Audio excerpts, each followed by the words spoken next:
4 de outubro de 1957. A situação dos militares americanos acaba de mudar drasticamente. Os soviéticos acabam de lançar o primeiro satélite ao espaço, o Sputnik 1, utilizando um foguete R-7 Semyorka. Satélite que agora passa em cima dos Estados Unidos sem que eles possam fazer algo, além de lembrar que o mesmo foguete que o lançou agora também pode lançar uma bomba nuclear em qualquer lugar do país. O mundo agora estava entrando em uma nova era, a dos mísseis balísticos intercontinentais, os ICBMs, tornando obsoleto o atual sistema de defesa aérea da América do Norte. Um sistema que até então era baseado em uma rede de radares e uma superioridade aérea esmagadora, com bombardeiros estratégicos intercontinentais. Era a garantia de não agressão que mantinha as duas superpotências com uma certeza, de que se uma atacasse, a outra revidaria. Mas agora, com o sucesso do primeiro ICBM do mundo, o soviético R-7, isso não existia mais, já que os norte-americanos ainda não tinham um ICBM operacional para revidar. Como pode imaginar, neste cenário todo, a pressão sobre os militares americanos estava enorme. Era preciso apresentar uma resposta urgente ao foguete R-7. Resposta que já estava em andamento, na forma do programa Atlas, o primeiro ICBM dos Estados Unidos, e o segundo do mundo que entraria em operação, visto que o primeiro lugar já pertencia ao soviético R-7. Para ter uma ideia do avanço que os ICBMs representam, nos mares, quem ainda reinava nesta época eram os enormes e poderosos navios de combate com canhões, como estes que você pode comandar no jogo World of Warships, que está patrocinando este vídeo.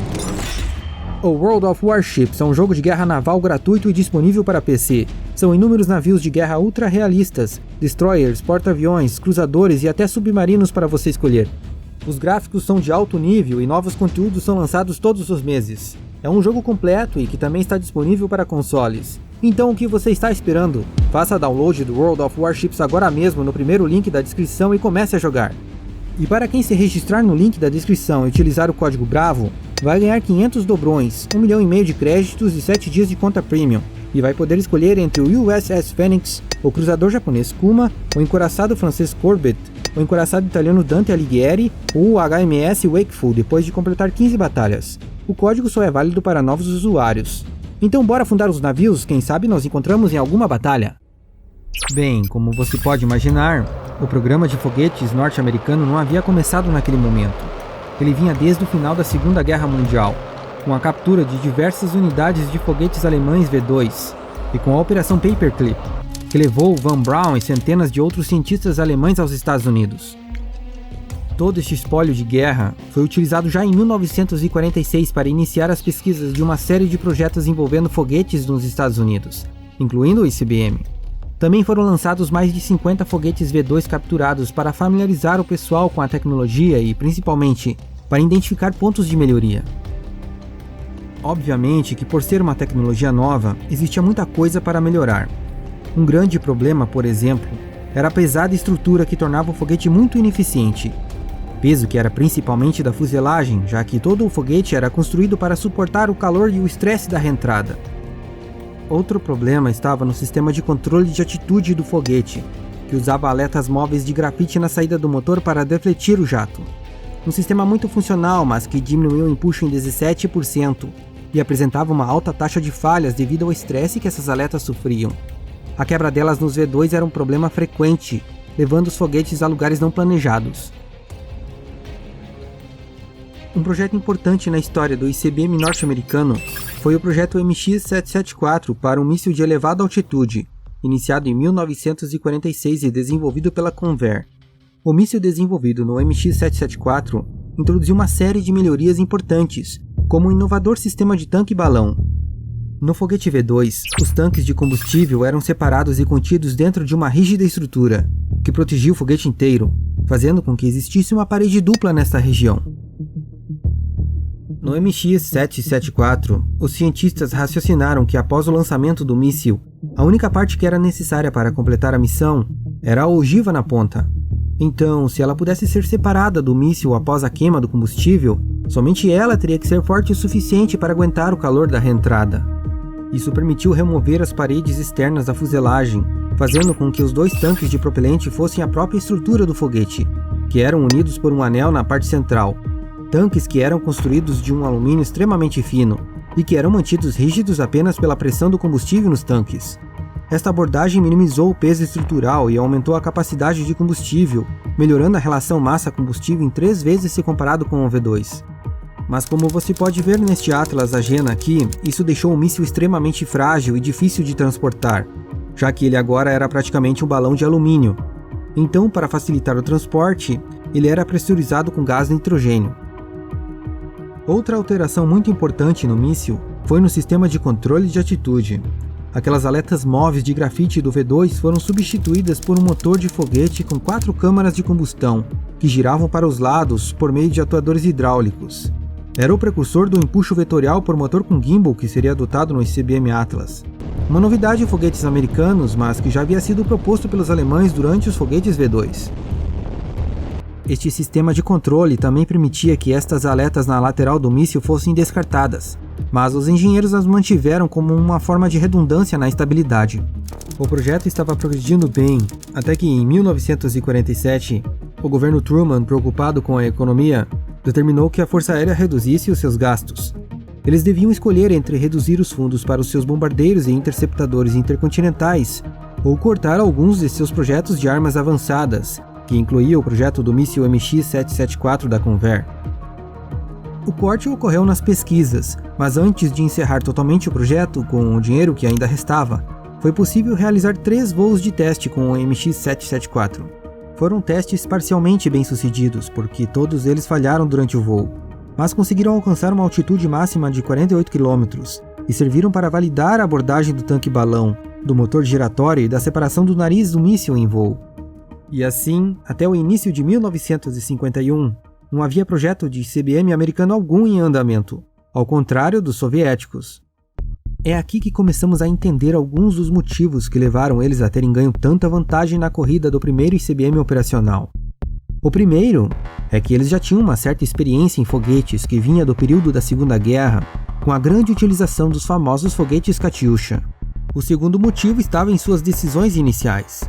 No início da década de 1950, depois de terem aprendido tudo o que precisavam dos alemães, eles focaram em um programa relativamente simples, voltado para a construção de instalações e o desenvolvimento de foguetes muito grandes, enquanto também trabalhavam nas ogivas atômicas e de hidrogênio, uma das futuras cargas do foguete. Diferentemente da abordagem soviética, a americana foi lenta e sequencial, pulverizada em diversos projetos de mísseis relativamente pequenos. Em 1945, ao invés de montar uma grande equipe de cientistas de foguetes com os alemães, eles depositaram a fé na indústria aeronáutica existente, espalhando os cientistas por empresas como essas que eu estou mostrando aqui, com muitas delas criando suas divisões de mísseis. Mas o que realmente atrasou o ICBM americano foi o período de corte de gastos do governo entre 1947 e 1951, que paralisou inúmeras pesquisas. O grande míssil americano Atlas SM-65 só começou em 1951, com o fim deste programa de corte de gastos do governo. Neste ano, a Força Aérea retomou seu programa do ICBM e concedeu à Convair um novo contrato para o projeto MX-1593. Eles queriam um míssil capaz de lançar uma ogiva de 3.600 kg a 9.300 km de distância, com uma precisão de 450 metros. Esse enorme peso de lançamento era baseado no tamanho das primeiras ogivas nucleares e resultou em um projeto inicial com nada menos do que 7 motores. Mas apesar do projeto ter voltado à ativa, ele andou em um ritmo muito lento até 1954, um ano de grandes mudanças. Neste ano, as especificações do projeto mudaram devido ao teste da maior bomba termonuclear já detonada pelos Estados Unidos, a Castle Bravo, em 1º de março de 1954. Esta bomba de 15 megatons era muito mais potente, compacta e leve que as anteriores. Isso permitiu que os requisitos de lançamento do Atlas fossem reduzidos pela metade, com o projeto necessitando de apenas 3 motores. Outra mudança radical que também ocorreu em 1954 foi no programa de ICBMs dos Estados Unidos. Neste ano, a inteligência americana obteve dados de que os soviéticos, que já tinham detonado uma bomba termonuclear no ano anterior, em 1953, já estavam trabalhando em ICBMs capazes de transportar e entregar essas bombas nos Estados Unidos. Isso automaticamente alterou o programa do ICBM americano para o projeto militar de maior prioridade em andamento, com a ordem vinda do próprio presidente, ou seja, a grana jorrou. O crescimento do programa ICBM foi tanto que a Convair passou de 10 pessoas trabalhando nisso em março de 1953 para 12 mil trabalhadores apenas 7 anos depois. Com 25 metros de altura e 3 metros de diâmetro, o Atlas era quase 3 vezes maior que o MX-774, mas mantinha os mesmos tanques balão, motores giratórios e nariz cônico destacável. Só que agora, os enormes tanques eram feitos de finas chapas de aço inoxidável e não de alumínio. Embora as vantagens teóricas de um míssil multi-estágio já fossem bem compreendidas no início da década de 1950, sua implementação prática exigia motores de foguete que pudessem ser acionados em pleno voo, um problema de engenharia que ainda não havia sido resolvido naquele momento. Na verdade, os projetistas também não sabiam se seria possível dar partida em um motor de foguete no vácuo do espaço. Os soviéticos contornaram este problema no R-7 usando 4 impulsionadores strap-on fixados na lateral do foguete principal. Eles acendiam tudo no lançamento e descartavam os propulsores dos lados quando a queima terminava, formando a famosa cruz de Korolev. Já os projetistas do Atlas, não querendo correr o risco de construir um míssil multi-estágio que talvez não funcionasse, optaram por construir um sistema um tanto diferente de propulsão, chamado de um estágio e meio. Nesta configuração, os 3 motores maiores e os 2 motores Verniers montados na fuselagem também eram acionados na decolagem, produzindo mais de 360 mil libras de empuxo, o que era uma monstruosidade se comparado com as 8 mil libras de empuxo do MX-774. A diferença era que no final do primeiro estágio, apenas os 2 motores externos e a carenagem eram descartados, ficando os enormes tanques de combustível com o motor de sustentação central para o resto da viagem. Daí o nome estágio e meio descartava os motores, mas não o tanque. E como não havia espaço na parte central do míssil devido aos tanques balão, alguns equipamentos como sistemas de orientação e telemetria ficavam alojados em cápsulas na lateral do míssil. Na lateral também ficavam os 2 motores Verniers usados no controle vetorial, na correção fina de curso no final do trajeto. Falando em correção de curso, nos primeiros modelos de Atlas, tirando o protótipo A que não tinha sistema de orientação operacional, o B, o C e o D eram todos guiados por rádio a partir do solo e monitorados por radares. A vantagem disso era que podia empregar um computador de solo tão grande quanto fosse necessário para realizar os cálculos. E olha que eles eram grandes nessa época. Funcionava assim. Os transmissores do foguete detectavam as forças aerodinâmicas agindo no míssil e enviavam as leituras por rádio para um computador de solo, que calculava a posição, velocidade e direção do Atlas. Os dados de correção eram então enviados de volta ao foguete e utilizados pelo seu piloto automático inercial no sistema de gimbal dos motores para corrigir a trajetória do míssil. Após o descarte dos motores de propulsão externos, ficava para o motor de sustentação central levar o Atlas à velocidade desejada e corrigir o curso com a ajuda dos motores Verniers. Por fim, com o corte destes motores Verniers, o míssil iniciava sua trajetória balística não guiada para alguns momentos depois separar o cone do nariz do resto do foguete e mergulhar na atmosfera a 25.750 km/h.